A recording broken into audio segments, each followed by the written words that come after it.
guys, magandang hapon po sa atin lahat. Welcome back to my YouTube channel. So guys, magluluto tayo ng adobong Sana pugo. all.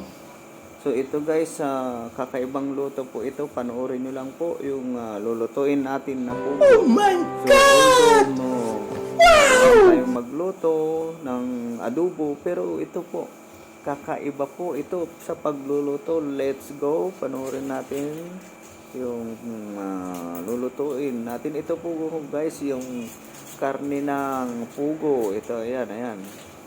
Ayan, sinsya na, wala tayong video man. So ito guys, yung karne ng pugo.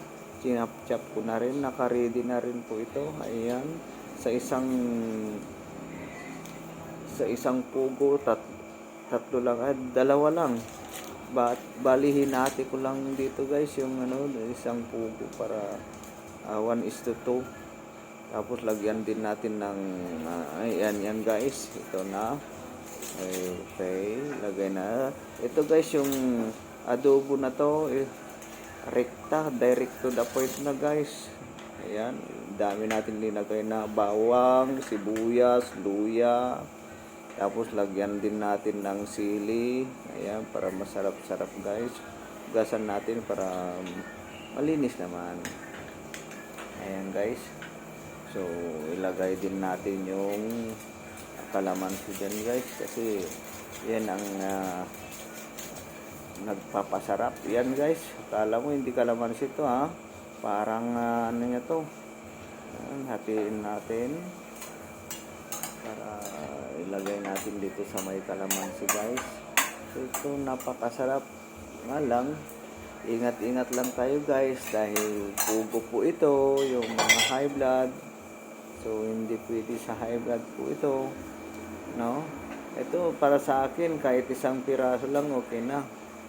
Adobohin natin na bali guys, itong pugo na to 5 piraso lang to. Malalaki guys ito, yung pugo na to.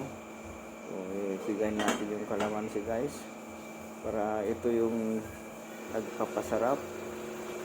Ang gagawin natin dito guys, mahina lang yung apoy para unti-unti na kumukulo para mas mabilis ang pagpalambot. Kasi ito guys, yung pugo na to, ito yung gurang. Ibig sabihin matanda na po. Yung hindi na po nangingitlog tong pugo na to. Kaya medyo makunat. So ang technique ko lang po dito para madaling lumambot po, no?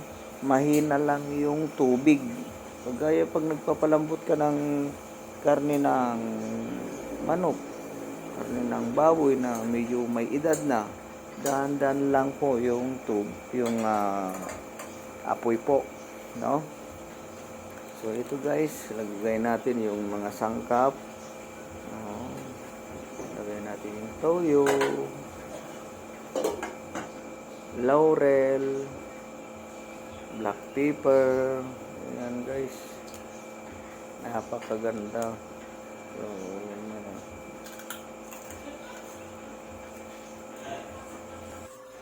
ayan guys, hindi ko na mapigilan yung sarili ko talaga.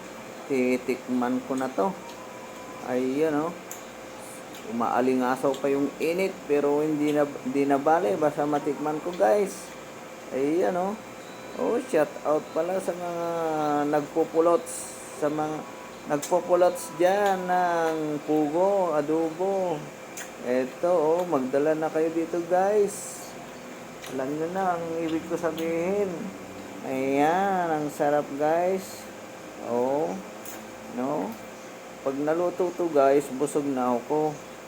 Ayan, oh. Thank you.